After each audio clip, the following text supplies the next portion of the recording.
Ouchies Batreps would like to remind you that it is public games that inspires the next generation of gamers.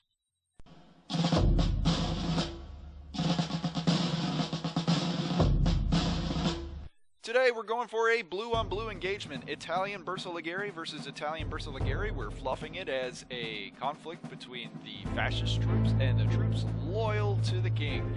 I'm loyal to the king this time. We're going to do a little bit of alt history, and we're going to throw a Bersaglieri detachment that is an infantry detachment and name only. Thanks to the defensive battle rule, I have a nice unit that gets all its tanks, but it doesn't necessarily have to attack. My good buddy Tank Rider is rolling with the fascists, and it has a lot of German equipment. His methodology is to use the Bersaglieri to provide cheap infantry, which the infantry are actually pretty okay. They're usually confident vet, lots of support equipment, and great for holding an objective. And to round it out, to give him some offensive punch, he's taking some Panzer IVs, some 88mm, and a lot of 75mm artillery. He is going for an elite detachment that is very well rounded and lacks the Italian equipment that I insist is necessary to be true Italian. Per my usual methodology when deploying as the Fusilieri, I deploy my units along my deployment zone as thick as possible and as wide as possible with the CIC in the center, hoping that I can swing his morale or whatever unit that might be in close combat one way or the other, but because of version 3 I can't swing the whole formation one way or the other, just everything within I think 8 inches. And because of deployment, I have to place my tanks in the center, and I don't swing them too far left or right because I don't want to play my hand to my opponent because he will just counter in kind. I place the light tanks on the far left, probably placing my hand early, and I also leave a bunch of the medium tanks in the middle. On his side, he takes the Bersaglieri platoon, puts them on the right side for the objective, puts the demolishers in the center, and on the left side is another Bersaglieri platoon. And he's got the tanks in the center, willing to move left or right depending on which way I go.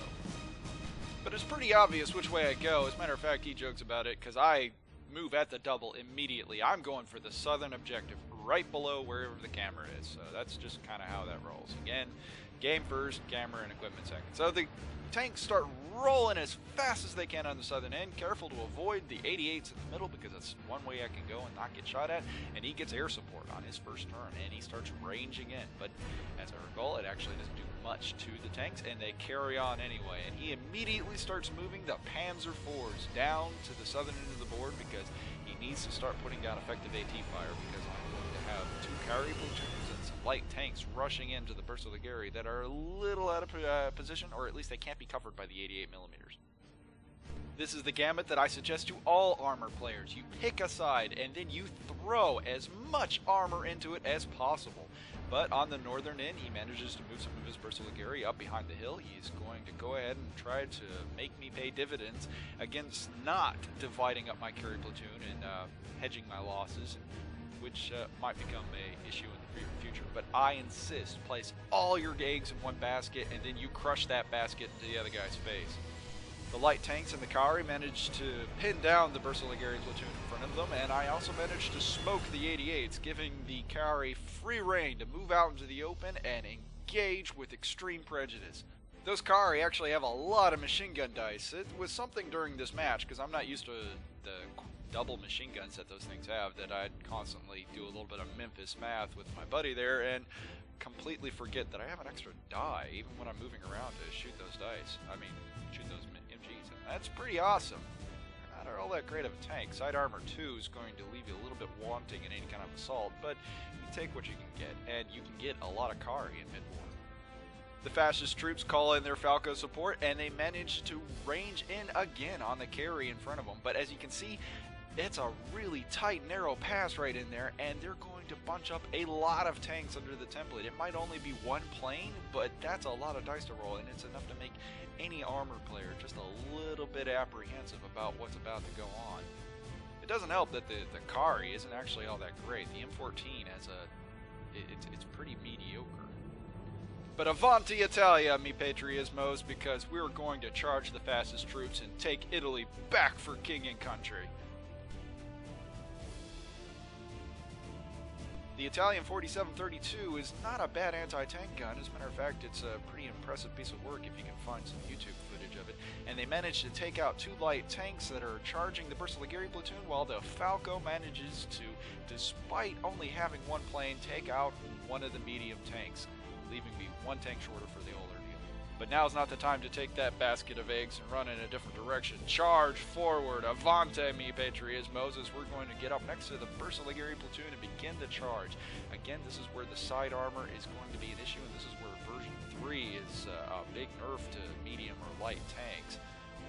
The difference being in version 3 that you can actually repel an armor assault if you get enough possible hits. If you can bail or destroy the tank, it's only a couple hits that you need to do to make the whole assault fail, just like it's an infantry assault, which makes a whole lot of sense. I mean, you got to give a lot of credit to those Italian tank crews. I managed to be lucky enough to have seen the El Alamein War Museum, and they had a bunch of these tanks out there, and they are not big at all. The L640s no bigger than a really small truck, and the M14 is about the size of an SUV. You consider a Sherman, it's like a Tiger tank. It's enormous. Nonetheless, this is not the time to turn that basket of eggs and throw them somewhere else. We are throwing the tanks into the fracas, and we are going to take the objective. The Royal Armor begins pushing forward into the Bersaglieri platoon in front of them, and manages to take a withering assault of fire from the machine guns, 4732s, even the Panzer IV sitting in the back manages to get some defensive fire, and it is a disaster. The tanks are destroyed left and right, several are bailed and left in contact with close combat, and they're just going to be destroyed in the follow-up round. They are completely repelled. Even all the L640s didn't survive the assault. I'll give a lot of credit to the L640 for being a great light tank. It's particularly cheap, but in this particular assault, a lot of them died to machine gun fire. So, yeah, you can consider that. But again, no radio, paper-thin armor, and the things are ridiculously small. I have nothing but the greatest respect for the Italian armor coming this far. With my principal assault completely blunted, I have to make some hard decisions at this point. I can't stay in contact. I don't have enough equipment to take on the Panzer IVs and the infantry sitting on the objective, so I have to pull back. I have to play another game. I have to play the game I know very well with the Italians. I have to fall back and then just chew them up in attrition.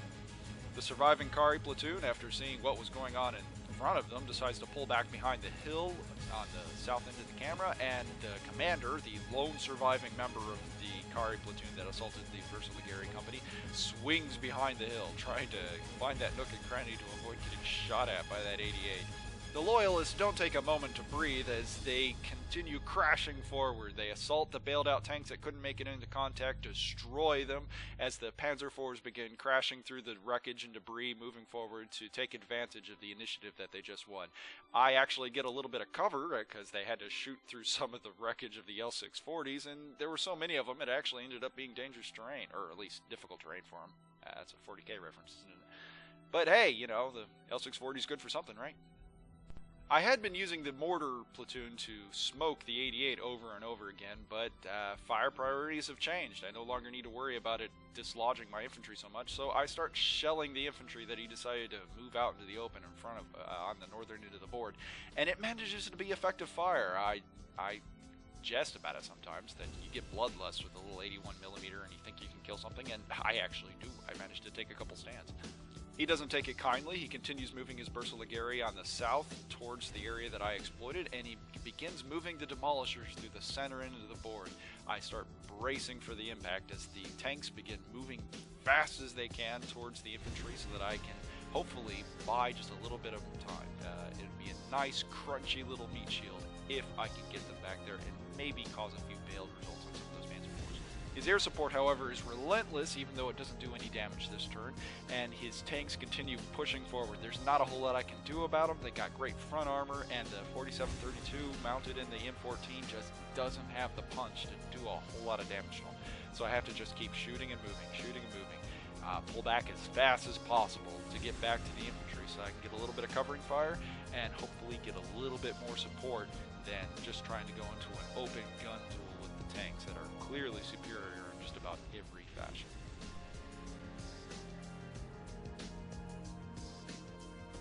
Mussolini's loyalists keep pushing forward into the royal troops as he sends the demolishers out into the open in the center of the field. They've got flamethrowers, they've got trucks, they've got a whole nother Bersaglieri platoon covering their flank to the south, and more tanks. This is pretty darn grim. There's not a whole lot I can do. I don't have a whole lot of firepower to throw at them to actually kill them all, so it's going to be a tight, close combat that's coming up. I'm actually a really big fan of the demolishers. If you can take them in an Italian list, you probably should. I mean, they're usually pretty well trained, or at least they have the access to flamethrowers or Brixia mortars, depending on which force or flavor that you're using. And though it was a hard decision, I actually didn't bring them in this one. I'd considered it, but in hindsight, I don't know why I didn't. And I even considered going to ground with the infantry out there in the center. The Bersaglieri platoon had considered staying to ground, but then my buddy pointed out that there are infantry out in the open, and there's no reason I should be going to ground. You know, that's just how I play. Sometimes I get a little bit defensive when I'm starting to get off my balance, so I go ahead and open up with everything. Those 47-32s might as well be machine guns with high explosive shells, because they're pretty darn awesome. And the machine guns started opening up, the infantry started opening up. They've got a nice little pattern there with the support guns in front, infantry in back, and they managed to just lay the demolishers out, killing stand after stand after stand. And the demolishers end up breaking from the center of the board, leaving the royalist completely controlling the center board, while I go ahead and use the opportunity to leave the royal armor to duel it out with the tanks. I can pop a few shots to get full rate of fire, try to do some damage to them, but it ends up not doing a whole lot. That's the bloodlust speaking. When things start getting dicey, it's time to get dangerous. You gotta start taking risks. And I figure I might be able to hurt them. I mean, I have the potential to kill them.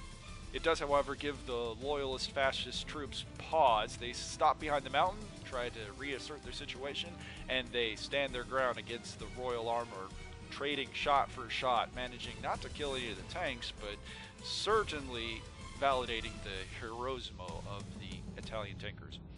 Again, it's the bloodlust speaking. I can't sit in my foxholes waiting to die, or at least that seems like a really horrible way to go, so I order the troops out of the foxholes on the northern end of the board. I actually have localized superiority against that, because he's been taking stand after stand, constantly getting pinned out there, so I decide, at the advice of a onlooker, to go ahead and exit the foxholes and start marching across an open desert into a machine gun line. This is going to work out fantastically, but you know, glory goes to the brave, right? Loyalist fascist troops begin taking the initiative. They know that I have lost a couple stands on the center board, and they're going to move forward. They're going to cross the hill, they're going to move the tanks forward, and they're going to start laying in fire. I've actually lost another M14 just a second ago, and they're going to push forward the advantage that they have, or at least, you know, make do with whatever advantage that they could have got by raining shells down on the infantry below, hoping that attrition takes out a couple more of them.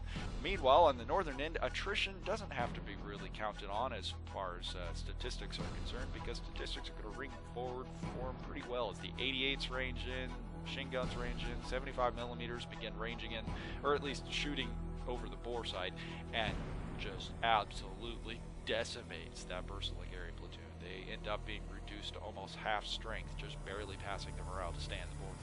And thus now I got a bigger problem. The northern end of the board now has a formation that is barely coherent. It is about to fall completely apart, so I need to pull it back. They need to rally, they need to get from their pin status and get back to the objective that they were protecting on top of that hill, so that they can, you know, keep from losing the game for everyone else.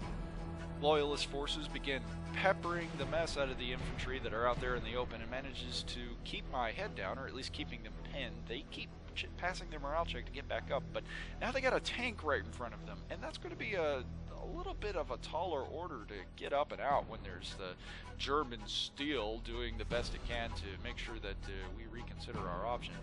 Meanwhile, we do get air support. The Falcos come in, or at least the Ju-87s come in. It's a very funny looking Falco, Ju-87, and I managed to kill a couple stands. They're out in the open. They finally come in, they finally bring their bombs, and they finally do some damage. It's a rather fantastic moment for the Italian Air Force, but only if you discount the fact that I'm using German equipment, because don't let anybody else know, because you know, you use German equipment, you're not a real Italian.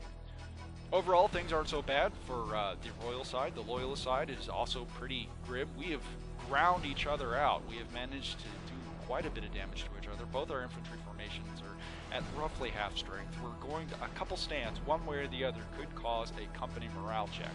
And that's just something that we're both betting on at this point. The infantry are holding the center pretty well. He can't quite assault it yet. I have just enough anti-tank weapons to stop them. And on the northern end, we have dug ourselves in on top of the hill. And making him come out across the open could be just as disastrous as it was for me. Loyalist forces begin encircling the Bersaligeri formation. They are just a breath away from taking the objective right there on the right side of the board. And they begin hammering home with all the guns and machine guns that they can, hoping for attrition or at least a failed infantry save sooner or later to just thin it out just a little bit more before he makes the pivotal assault that will make the game. On the northern side, he begins moving out over the open. He's directly confronting my infantry out there and manages to actually cause a casualty. One of the infantry guns sitting out there overlooking the pass dies to infantry fire, leaving me that much shorter for it. It's actually an incredibly thin formation. Most of it is out of command at this point, but they are dug in and holding on to the objective, and I'll take that over anything else.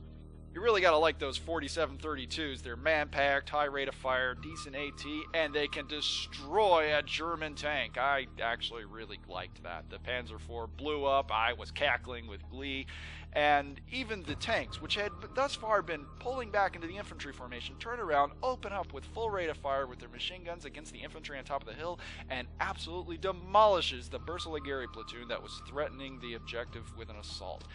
Manages to kill nearly everyone that was up there and puts his forgotten hero into a questionable state there for a minute. But he makes the save and the team manages to survive it.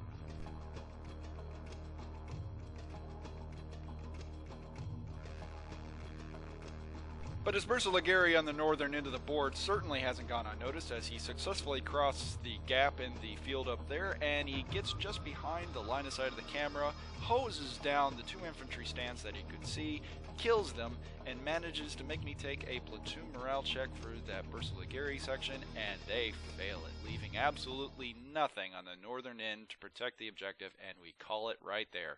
Mussolini contains the rebellion, and I need to go call the Chrononauts because I think I screwed up. You know, in hindsight, I really think I put too much faith in those M14s. They're not like proper tanks. If I was going to do it right, I had enough numbers, I should probably have split them up and went after two separate objectives. Or, you know, got better tanks. And that's been an Ouchies Batrep, and thanks for watching.